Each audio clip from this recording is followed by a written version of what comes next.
بسم اللہ الرحمن الرحیم۔ السلام علیکم۔ یزید کا اپنا نام یزید تھا۔ حضرت معاویہ رضی اللہ تعالی عنہ کا بیٹا ہے جو کہ صحابی رسول ہے۔ یزید کا مکمل نام یزید بن معاویہ بن ابی سفیان بن حرب بن امیہ الاموی الدمشقی۔ خلافت امویہ کا دوسرا خلیفہ تھا۔ اس کی ولادت 23 جولائی 645 عیسوی کو عثمان بن عفان رضی اللہ عنہ کی خلافت میں ہوئی۔ اس کی ماں کا نام میسون تھا اور وہ شام کی کلبیہ قبیلہ کی مسیحی خاتون تھی۔ اس نے معاویہ رضی اللہ عنہ کے بعد 680 عیسوی سے 683 تک مسند خلافت سنبھالا۔ یزید کے بارے میں اہل سنت کا موقف یہ ہے کہ وہ فاسق تھا، لیکن تاریخ کی روایات میں اس کے بارے میں ایک تضاد سا بھی پایا جاتا ہے، جس کی ایک واضح مثال یہ ہے کہ اپنے دور حکومت میں یزید کو جب معلوم ہوا کہ مدینہ منورہ والے اس کی بیعت کرنے کے باوجود اس کے بارے میں عدم اطمینان کا شکار ہے، تو اس نے ان کا ایک وفد اپنے پاس بلایا۔ اس وفد میں حضرت علی رضی اللہ عنہ کی دوسری بیوی سے ایک صاحبزادے محمد بن حنفیہ رحمۃ اللہ علیہ بھی تھے۔ وفد کے واپس آنے کے بعد محمد بن حنفیہ رحمۃ اللہ علیہ کو معلوم ہوا کہ مدینہ منورہ کے لوگ یزید کی بیعت توڑنا چاہتے ہیں، تو انہوں نے کہا کہ مجھے تو یزید میں کوئی خرابی نظر نہیں آئی۔ اس پر وفد کی دیگر لوگوں نے کہا کہ ہمیں اس کی وہ باتیں معلوم ہے جو آپ کو معلوم نہیں۔ پھر مدینہ منورہ والوں نے یزید کی بیعت توڑ دی۔ محمد بن حنفیہ رحمۃ اللہ علیہ اور مدینہ منورہ کی دیگر حضرات سب ہی کوئی چھوٹے لوگ نہ تھے اور نہ ہی جھوٹ بولنے اور اپنے جانب سے الزام گڑنے والے تھے۔ یہ تو تاریخی روایات کے حوالے سے بات ہے، لیکن یزید کے بارے میں حدیث کی کتابوں میں کچھ مواد موجود ہے اور صحیح روایتوں سے اس کی کردار کی خاصی تعین ہوتی ہے۔ اس لیے تاریخ کی کتابوں کے بجائے حدیث کی کتابوں میں مذکورہ قابل قبول روایتوں پر اعتماد کیا جانا چاہیے۔ کتب حدیث میں اس کے بارے میں وارد روایات کو دو حصوں میں تقسیم کیا جا سکتا ہے۔ ایک تو وہ ہے جن کا تعلق یزید کے بارے میں اس کے عہد و زمانہ سے ہے، دوسری وہ ہے جن کا تعلق یزید کی طرف سے ظالم و جابر گورنروں کو مقرر کرنے سے ہے۔ ہم ان دونوں قسم کی روایت کی تفصیل پیش خدمت کرتے ہیں۔ یزید کے زمانے سے متعلق احادیث۔ حضرت ابو ہریرہ رضی اللہ تعالی عنہ کہتے ہیں، میں نے رسول اللہ صلی اللہ علیہ وسلم سے 2 ظرف علم کی یاد کی ہے، یعنی 2 قسم کا علم حاصل کیا ہے۔ ان میں سے ایک قسم جو عقائد اور دین کے حکام پر مشتمل ہے، اس کی تو میں نشر و اشاعت کر چکا ہوں۔ رہا دوسرا علم جو نالائق حکمرانوں کے ناموں اور حالات پر مشتمل ہے، اگر میں ان کی نشر و اشاعت کروں تو ان لوگوں کو، ان کی متعلقین کو میری باتیں گوارا نہ ہو اور وہ میرے سخت دشمن بن جائے گی اور میرا نرخرا کاٹ دیا جائے گا، چونکہ وہ صرف آئندہ کی خبریں ہیں اور دین کی تعلیم سے ان کا تعلق نہ ہونے کی وجہ سے ان کی اشاعت مجھ پر فرض نہیں ہے، اس لیے میں نے ان کو ذکر نہیں کرتا۔ البتہ اشارہ کنایہ میں حضرت ابو ہریرہ رضی اللہ تعالی عنہ نے ان کا کچھ ذکر بھی کیا۔ مثلا وہ یہ دعا مانگتے تھے، اعوذ باللہ من رأس 60 و امارۃ الصبیان۔ میں اللہ تعالیٰ سے سن 60 کی شروع ہونے جب یزید کی حکومت قائم ہوئی اور بڑے صحابہ کے اعتبار سے بنو امیہ کی لونڈوں کی حکومت سے پناہ مانگتا ہوں جو یزید سے شروع ہوئی۔ فائدہ: حضرت ابو ہریرہ رضی اللہ تعالیٰ عنہ کی دعا قبول ہوئی اور وہ یزید کے حکمران بننے سے 1 سال پہلے وفات پا گئے۔ مصنف ابن ابی شیبہ کی روایت میں ہے، حاضرین نے پوچھا لونڈوں کی حکومت کا کیا معنی؟ فرمایا ان کی صف یہ ہوگی کہ اگر تم نے ان کی اطاعت کی تو جائز ناجائز احکام ماننے کی وجہ سے تمہارا دین برباد ہوا اور دین کے اعتبار سے تم ہلاک ہوئے، اور اگر تم نے ان کی بات نہ مانی اور نافرمانی کی تو وہ تمہیں ہلاک کر دے گی کہ یا تو جان سے مار دے گی یا تمہارا مال لوٹ لے گی یا تمہارے جان و مال دونوں تباہ کر دے گی۔ بخاری شریف کی حدیث ہے، حضرت سعد بن عمر رضی اللہ عنہ کہتے ہیں، میں حضرت ابو ہریرہ رضی اللہ تعالی عنہ کے ساتھ مدینہ منورہ میں مسجد نبوی میں بیٹھا ہوا تھا اور ہمارے ساتھ مروان بھی تھا۔ حضرت ابو ہریرہ رضی اللہ تعالی عنہ نے بتایا، میں نے صادق و مصدوق ذات صلی اللہ علیہ وسلم کو یہ فرماتے ہوئے سنا، کہ میری امت کی خاص بربادی و تباہی اور فساد قریش کی چند لونڈوں کے ہاتھوں ہوگی۔ اس پر مروان کی زبان سے نکلا خدا ان پر لعنت ہوا کیا۔ آپ صرف لونڈے بتاتے ہیں۔ حضرت ابو ہریرہ رضی اللہ تعالیٰ عنہ نے مزید کہا، اگر میں بتانا چاہوں کہ فلاں فلاں کے لڑکے ہوگے تو بتا بھی سکتا ہوں۔ یزید نے ظالم گورنروں کو مقرر کیا۔ مدینہ منورہ پر عمرو بن سعید کو گورنر مقرر کیا، جس کے بارے میں حافظ ابن کثیر رحمۃ اللہ علیہ لکھتے ہیں، کان متعلہا تکبرا، جس کا مطلب ہے کہ یہ اپنے آپ کو خدا کی جگہ پر سمجھنے والا بڑا ہی مغرور تھا۔ حضرت عبداللہ بن زبیر رضی اللہ تعالی عنہ نے چونکہ یزید کی بیعت نہ کی تھی اور مکہ مکرمہ میں پناہ گزین تھی، اس لیے اس نے مدینہ منورہ آتے ہی ان کو گرفتار کرنے کے لیے حرم مکہ پر لشکر کشی شروع کر دی۔ حضرت ابو شریح رضی اللہ تعالی عنہ جو صحابی رسول تھے، انہوں نے اس کو فہمائش کی۔ بخاری شریف کی حدیث ہے، حضرت ابو شریح رضی اللہ تعالی عنہ نے عمرو بن سعید کو، جبکہ وہ حضرت عبداللہ بن زبیر رضی اللہ تعالی عنہ کے خلاف مکہ معظمہ پر چڑھائی کے لیے فوجی دستے بھیج رہا تھا، فرمایا، اے امیر، مجھے اجازت دیجیے تاکہ میں آپ کے سامنے وہ حدیث بیان کروں جس کو رسول اللہ صلی اللہ علیہ وسلم نے فتح مکہ کے دوسرے دن کھڑے ہو کر بیان فرمایا تھا۔ اس کو میرے دونوں کانوں نے سنا اور میرے دل نے اس کو یاد رکھا، اور جس وقت آپ اس کو بیان فرما رہے تھے میرے دونوں آنکھوں آپ کو دیکھ رہی تھی۔ آپ نے اللہ تعالیٰ کی حمد و ثنا کی، پھر فرمایا، اللہ تعالیٰ نے مکہ مکرمہ کو حرم یعنی واجب الاحترام بنایا ہے، لوگوں نے اس کو حرم نہیں بنایا، لہذا جو شخص بھی اللہ تعالیٰ اور روز آخرت پر ایمان رکھتا ہے، اس کے لیے یہ حلال نہیں کہ وہ مکہ مکرمہ میں کسی کا خون بہائے اور وہ وہاں کا کوئی درخت بھی نہ کاٹے۔ پھر اگر کوئی شخص رسول اللہ صلی اللہ علیہ وسلم کے وہاں قتال کرنے کی وجہ سے اس بات پر رخصت چاہے تو اس کو بتا دو کہ اللہ تعالیٰ نے اپنے رسول کو تو اس کی اجازت دی تھی، مگر تم کو اس کی اجازت نہیں دی، اور مجھے بھی دن کی ایک گھڑی کے لیے اجازت دی۔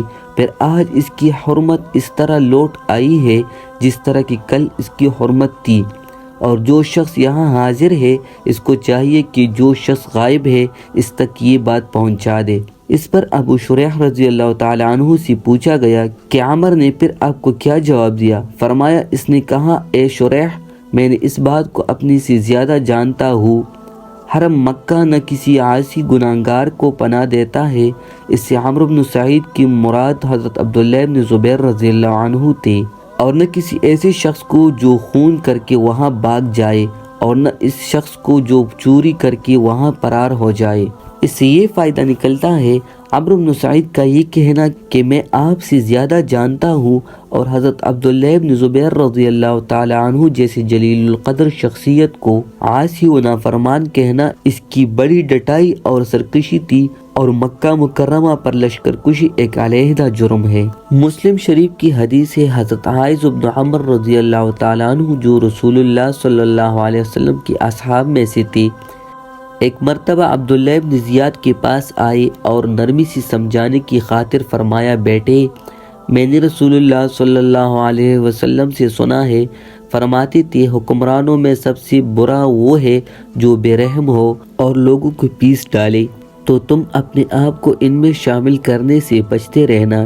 یہ سن کر وہ کہنے لگا، بڑے میاں بیٹھ جاؤ، تم تو رسول اللہ صلی اللہ علیہ وسلم کے اصحاب کی بو سے ہو۔ یہ جواب سن کر حضرت عائذ رضی اللہ تعالیٰ عنہ نے فرمایا، کیا صحابہ میں بھی بوسی تھے؟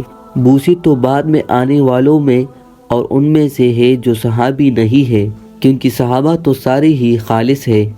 ابو داؤد شریف کی حدیث ہے، ابو طالوت عبدالسلام ابن ابو حازم کہتے ہیں، میں اس وقت موجود تھا جب حضرت ابو برزہ اسلمی رضی اللہ تعالی عنہ عبید اللہ بن زیاد کے پاس اس کے بلانے پر تشریف لائے۔ جیسے ہی عبید اللہ کی نظر آپ پر پڑی، کہنے لگا، لو یہ تمہارا محمدی ٹگنا موٹا آ گیا۔ حضرت ابو برزہ رضی اللہ تعالی عنہ اس کی بات سمجھ گئے اور اس کی ٹگنا موٹا کہنے پر تو توجہ نہ کی، البتہ اس نے محمدی کہہ کر جو آپ کا مذاق اڑایا، اس پر آپ کو غصہ آ گیا۔ کیونکہ اس سے خود رسول اللہ صلی اللہ علیہ وسلم کی ذات عالی کی اہانت نکلتی ہے۔ چنانچہ فرمایا میں نہیں سمجھتا تھا کہ میں ایسے لوگوں کی وجود میں آنے تک باقی رہوں گا جو حضرت محمد صلی اللہ علیہ وسلم کی صحبت پر عار دلائے گی۔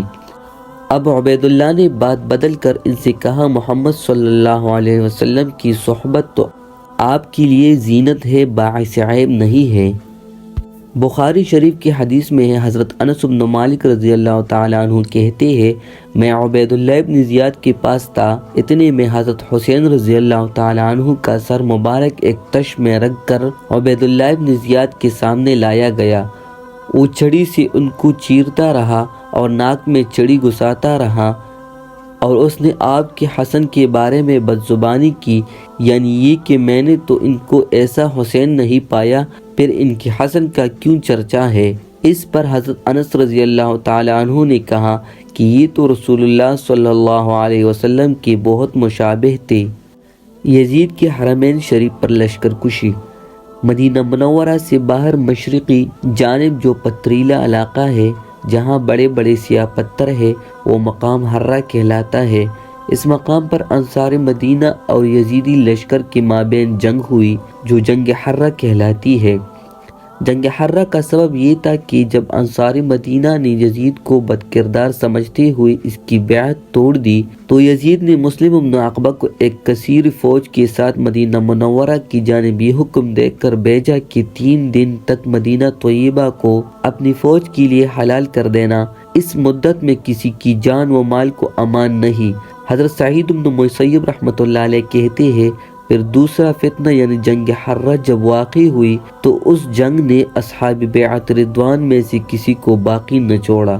حضرت عروہ بن زبیر رضی اللہ تعالی عنہ فرماتے ہیں مسلم بن عقبہ جب مدینہ منورہ میں داخل ہوا تو وہاں بقیہ صحابہ کی ایک جماعت موجود تھی، اس نے نہایت بے دردی سے ان کا قتل عام کیا۔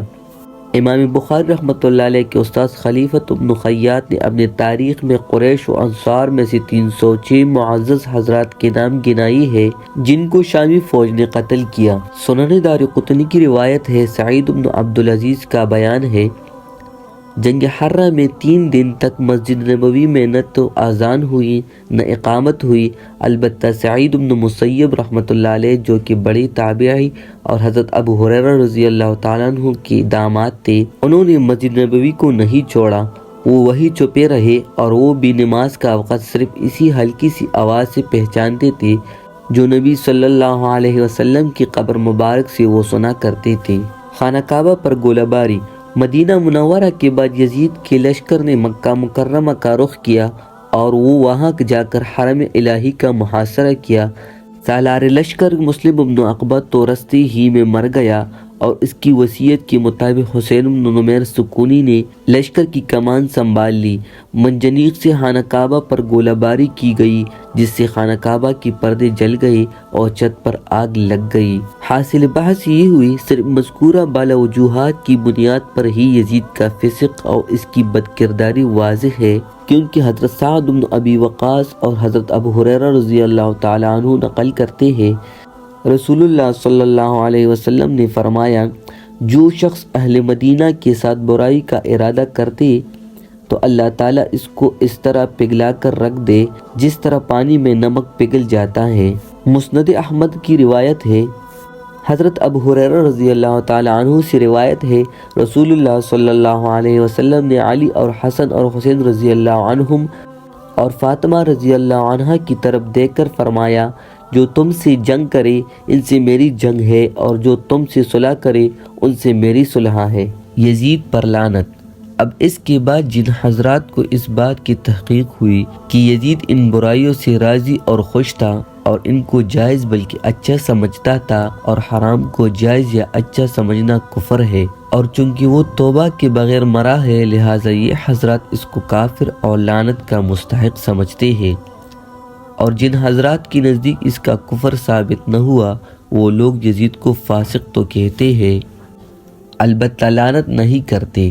احتیاط لعنت نہ کرنے میں ہے، کیونکہ اگر لعنت جائز ہے تو لعنت نہ کرنے میں کوئی خرج نہیں، اس لیے کہ لعنت کرنا نہ فرض ہے، نہ واجب ہے، نہ سنت، نہ مستحب، محض مباح ہے۔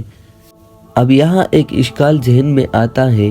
بخاری شریف کی حدیث ہے، نبی صلی اللہ علیہ وسلم نے فرمایا، میری امت میں سب سے پہلا لشکر جو مدینہ قیصر پر حملہ کرے گا وہ مغفور یعنی بخشا ہوا ہوگا۔ یزید اس لشکر کا امیر تھا، جس کے غازیوں میں حضرت ابو ایوب انصاری رضی اللہ تعالیٰ عنہ شامل تھے۔ یہ لوگ بلاد روم میں گھستے ہی چلے گئے، یہاں تک کہ تیزی کے ساتھ الغار کرتے ہوئے قسطنطنیہ تک جا پہنچے۔ یزید جب اس لشکر کا امیر تھا اور اس حدیث کے مطابق بخشا ہوا تھا تو اس پر فسق یا کفر کا الزام عائد کرنا کیسے صحیح ہو سکتا ہے؟ تو اس اشکال کا جواب یہ ہے، اس حدیث میں مذکورہ بشارت کا واقعی مصداق کون ہے؟ اس کی قطعی تحقیق نہیں ہے، کیونکہ حدیث میں مدینہ قیصر یعنی قیصر کے شہر کا ذکر ہے، اور جس وقت رسول اللہ صلی اللہ علیہ وسلم نے یہ ارشاد فرمایا تھا، اس زمانے میں قیصر کا دارالسلطنت شام کا شہر حمص تھا۔ اب یہ پختہ بات نہیں کہ مدینہ قیصر سے قسطنطنیہ اور حمص میں کون سا مراد ہو۔ اگر قسطنطنیہ ہی مراد ہو تو اس میں یہ احتمال ہے کہ یہاں مغفرت سے مراد صرف سابقہ گناہوں سے مغفرت ہو، جیسا کہ عید کے اجتماع میں شریک ہونے والے روزہ داروں کے بارے میں حدیث میں ہے۔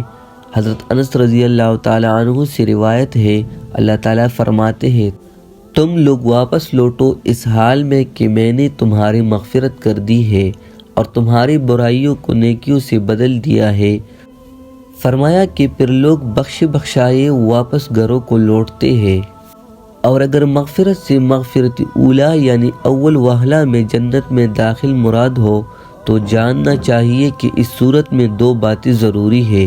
ایسی بشارت اس شرط کے ساتھ مشروط ہوتی ہے کہ آدمی میں مغفرت کی اہلیت و صلاحیت مرتے دم تک باقی رہے، کفر کا ارتکاب نہ کیا ہو، اس کی معارض موجود نہ ہو، جبکہ حدیث میں حضرت عائشہ رضی اللہ تعالی عنہ اور حضرت عبداللہ ابن عمر رضی اللہ تعالی عنہ نقل کرتے ہیں، ترمذی شریف کی حدیث ہے، رسول اللہ صلی اللہ علیہ وسلم نے فرمایا، 6 اشخاص ہیں جن پر میں نے لعنت کی ہے اور اللہ تعالیٰ نے بھی ان پر لعنت کی ہے، کتاب اللہ میں زیادتی کرنے والا، تقدیر الہی کی تکذیب کرنے والا، جبر و زور سے تسلط حاصل کر کے جس کو اللہ نے ذلیل کیا اس کو اعزاز بخشنے والا، اور جسے اللہ تعالیٰ نے عزت دی اسے ذلیل کرنے والا، حرم الہی کی حرمت کو حلال سمجھنے یعنی پامال کرنے والا، میری اولاد کی حرمت پامال کرنے والا، میری سنت اور میری طریقوں کو چھوڑنے والا۔ قرآن پاک کی سورۃ نساء کی آیت ہے جس کا ترجمہ یہ ہے، اور جو کوئی قتل کرے مسلمان کو جان بوجھ کر تو اس کی سزا جہنم ہے، پڑا رہے گا اس میں اور اللہ اس پر عذاب ہو، اور اس کو لعنت کی اور اس کے واسطے تیار کیا بڑا عذاب۔ یزید میں ان میں سے کچھ باتیں تو یقیناً پائی جاتی ہے، مثلاً وہ دونس دباؤ اور جبر و زور سے امت مسلمہ پر مسلط تھا۔ مفسد اور شریر لوگ مثلاً عبید اللہ ابن زیاد، عمرو بن سعید، مسلم بن عقبہ اور حسین بن نمیر اس کے نزدیک معزز و محترم تھے کہ ان کو اعلیٰ عہدے دیے، اور یہ لوگ ایسے تھے جن کو صحابہ کرام رضی اللہ تعالی عنہم تک کا کچھ لحاظ نہ تھا۔ ان کا مذاق بنانا اور ان کی بات کو ڈٹائی سے رد کرنا ان کے لیے آسان تھا۔ ظاہر ہے کہ یزید نے ایسی گورنروں کا انتخاب کیا تو خود اس کے اندر بھی ظلم و تکبر ہوگا، تب ہی تو اس نے ایسوں کو منتخب کیا، اور ان گورنروں نے آگے ایسی لوگوں کو کمانڈر بنایا جو سخت مزاج اور سخت گیر لوگ تھے، اور ان کو اس کا کچھ لحاظ نہ تھا کہ وہ مدینہ منورہ کی حرمت پامال کر رہے ہیں اور بیت اللہ کا احترام تار تار کر رہے ہیں، یا رسول اللہ صلی اللہ علیہ وسلم کے نواسے اور ان کے ساتھ قافلہ میں شریک بچوں اور نہتوں کو بلا وجہ اور ظلم کے قتل کر رہے ہیں، اور نواسہ رسول اللہ صلی اللہ علیہ وسلم کی سر کی توہین کر رہے ہیں۔ جو لوگ اللہ تعالیٰ کی نزدیک عزت والے تھے، مسلم بن عقبہ جو کہ یزید کا مقرر کردہ کمانڈر تھا، جنگ حرا کے بعد اس نے ان لوگوں سے زبردستی یزید کے لیے اس شرط پر بیعت کرائی کہ وہ یزید کے غلام ہے، وہ چاہے ان کو فروخت کرے چاہے ان کو آزاد کرے اور وہ ان کی اموال کے بارے میں جو چاہے فیصلہ کرے۔ مدینہ منورہ میں سینکڑوں صحابہ و تابعین کو قتل کرایا، جنگ میں بھی اور بعد میں گرفتار کر کے بھی، اور غار تغری میں بھی یہ سب کچھ یزید کے کہنے پر ہوا۔ مکہ مکرمہ پر حملہ اور خانہ کعبہ پر گولہ باری سب یزید ہی کے حکم سے ہوئی۔ ایسے ظالم لوگوں کو گورنر بنانا اور ان کے انتہائی ظلم و جور کو برداشت کرنا اور ان پر کسی قسم کی نکیر نہ کرنا اور حرمین کی حرمتوں کو پامال کرنے پر راضی رہنا، بلکہ خود اس کی تلقین کرنا، کیا اس کے بعد بھی یزید کے فاسق ہونے میں کوئی شبہ رہ جاتا ہے؟ اور کیا اسے ایسی بشارت کا مستحق سمجھا جا سکتا ہے؟ تو اس سے یہ معلوم ہوا یزید اس بشارت کا مصداق نہیں بنتا، اور اس کی بنیاد پر یزید کو نیک و صالح سمجھنا یا اس کو امیر المؤمنین کہنا یا اس سے بھی بڑھ کر اس کو خلیفہ راشد سمجھنا، یہ سب غلط اور گمراہی کی باتیں اور اہل سنت کے مسلک کے خلاف ہے۔ ان علماء میں امام احمد بن حنبل رحمۃ اللہ علیہ کا نام بھی ہے، بلکہ یزید کے بارے میں تو امام احمد رحمۃ اللہ علیہ نے لعنت سے بھی بڑھ کر بات ذکر فرمائی ہے۔ امام احمد کی شاگرد مہناء بن یحییٰ نقل کرتے ہیں کہ میں نے امام احمد رحمۃ اللہ علیہ سے یزید کے بارے میں استفسار کیا تو وہ فرمانے لگے والذی فعل بالمدینۃ ما فعل، مدینے میں سارا اسی کا تو کیا کرایا تھا۔ میں نے عرض کیا کیا کیا؟ امام نے فرمایا اس نے مدینے میں لوٹ مار مچائی تھی۔ یہ اشارے ہیں مشہور واقعہ حرہ کی طرف۔ مہناء رحمۃ اللہ علیہ کہتے ہیں میں نے پھر امام رحمۃ اللہ علیہ سے پوچھا کیا ہم یزید سے روایت حدیث کر سکتے ہیں؟ امام احمد نے بڑی سختی سے فرمایا اس سے کوئی حدیث روایت نہ کی جائے اور نہ ہی اس کے واسطے سے منقول کوئی روایت لکھنے کی کسی کو گنجائش ہے۔ مہناء رحمۃ اللہ علیہ کہتے ہیں میں نے عرض کیا جب مدینے کا یہ قصہ ہوا تو اس کے ساتھ کون لوگ تھے؟ تو امام رحمۃ اللہ علیہ نے فرمایا اہل شام اس کے ساتھ تھے۔ اسی طرح قاضی ابو یعلا نے اپنی کتاب المعتمد فی الاصول میں اپنی سند کے ساتھ امام احمد رحمۃ اللہ علیہ کے صاحبزادے صالح بن احمد سے روایت کیا ہے۔ صالح رحمۃ اللہ علیہ فرماتے ہیں میں نے اپنے والد ماجد سے عرض کیا لوگ یہ مشہور کرتے ہیں کہ ہم یزید کی حمایتی اور طرفدار ہیں۔ والد صاحب نے یہ سن کر فرمایا میرے بیٹے کیا اللہ پر ایمان رکھنے والا کوئی آدمی یزید کی حمایت و طرفداری کر سکتا ہے؟ میں نے عرض کیا پھر آپ اس پر لعنت کیوں نہیں کرتے؟ والد صاحب نے فرمایا تم نے مجھے کبھی کسی چیز پر لعنت کرتے دیکھا ہے؟ یعنی باوجود کہ بہت سی اشیاء واقعتاً لعنت کے قابل ہے لیکن میں نے ان پر لعنت نہیں کیا، چنانچہ میرے لعنت نہ کرنے سے ان چیزوں کا قابل لعنت نہ ہونا معلوم نہیں ہوتا۔ اسی طرح ہمارے زیر نظر معاملہ بھی ہے۔ پھر امام احمد رحمۃ اللہ علیہ نے فرمایا جس شخص پر اللہ نے خود قرآن کریم میں لعنت کر دی ہے وہ ملعون کیوں نہ ہوگا؟ اس پر لعنت کیوں نہ کی جائے؟ میں نے عرض کیا اللہ نے قرآن میں کس جگہ یزید پر لعنت کی ہے؟ امام احمد رحمۃ اللہ علیہ نے یہ آیت فرمائی سورۃ محمد کی آیت نمبر 22، جس کا ترجمہ یہ ہے تو پھر تم سے یہ بھی توقع ہے کہ اگر تمہیں حکومت مل جائے تو زمین میں فساد مچاؤ گے اور اپنے رشتہ ناطے توڑو گے۔ یہی تو وہ لوگ ہیں جن پر خدا نے لعنت اور ان کو بہرا اور آنکھوں سے اندھا کر دیا ہے۔ قاضی ابو یعلا نے لعنت کے مستحق لوگوں پر ایک پوری کتاب لکھی ہے اور ان میں یزید کا نام بھی ذکر کیا ہے۔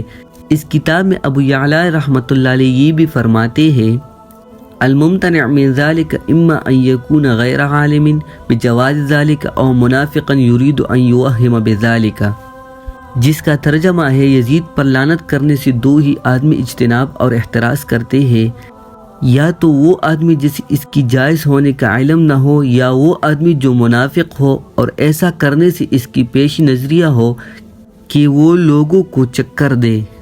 بعض اوقات جاہل قسم کے لوگ لعنت یزید سے روکنے کے لیے اس حدیث کا بھی سہارا لیتے ہیں جس میں آپ صلی اللہ علیہ وسلم نے فرمایا المؤمن لا یکون لعانا، جس کا ترجمہ ہے کہ مومن لعنت کرنے والا نہیں ہوتا۔ لیکن اس کا یہ مطلب نہیں کہ لعنت سرے سے جائز ہی نہیں، کیونکہ یہ بات احادیث کے خلاف ہے جیسا کہ ابھی آگے آ رہا ہے، بلکہ اس حدیث کا مطلب یہ ہے کہ جو لوگ لعنت کے مستحق نہیں اس پر لعنت کرنا کسی مومن کا شیوا نہیں ہو سکتا۔ علامہ صنعانی رحمۃ اللہ علیہ نے سبل السلام میں لکھا ہے اس سے مراد وہ آدمی ہے جو بکثرت لعن و طعن کرتا ہے، جیسا کہ فعال کا لفظ مبالغہ کا تقاضا کرتا ہے۔ یہ ساری باتیں قاضی ابو الحسین کی خود ہاتھ کی لکھی ہوئی اور تصنیف کی ہے۔ اب ایک مسئلہ یہ رہتا ہے کہ کیا یزید تابعی تھا؟ تو یزید قرن ثانی کا آدمی تھا، اور رسول اللہ صلی اللہ علیہ وسلم کی حدیث ہے خیرکم قرنی ثم الذین یلونہم، جس کا ترجمہ ہے تمہارے لیے سب سے بہتر میرا زمانہ ہے، پھر اس کے بعد کے لوگ۔ لیکن اس بات کا جواب یہ ہے کہ آپ صلی اللہ علیہ وسلم نے اس حدیث میں اس زمانے میں عمومی طور سے خیر کے غالب ہونے کا کہا ہے، نہ کہ ہر آدمی کی خیر ہونے کا، کیونکہ اس زمانے میں بھی فاسق و فاجر لوگ تو یقینی طور سے تھے۔ حجاج جیسا شخص بھی تو قرن ثانی ہی کا آدمی ہے، اس کے علاوہ دیگر ظالم اور بدعاتی لوگ بھی تو اس زمانے کی تھے۔ تو کیا مخصوص زمانے میں ہونے سے آدمی کی خیر پر استدلال کیا جا سکتا ہے؟ خود قرآن کریم میں ہے سورۃ توبہ کی آیت نمبر 100 والذین اتبعوہم بإحسان، جس کا ترجمہ ہے اور وہ لوگ جو صحابہ رضی اللہ عنہم کے بعد آئے اچھے طریقے سے۔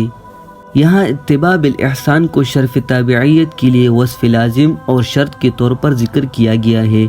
گویا تابعی وہ ہے جو صحابہ کے بعد ہو اور اسلام کے تقاضوں پر اچھی طریقے سے کاربند ہو اور عمل پیرار ہو۔ اسی وجہ سے محدثین کے ہاں بھی صحابہ میں تو اسی کی ثقافت کے لیے صحابی ہونا ہی کافی ہے، لیکن تابعین میں بالاتفاق ہر شخص کی ذاتی حالت دیکھ کر ہی اس کے صحیح ہونے کا فیصلہ کیا جا سکتا ہے۔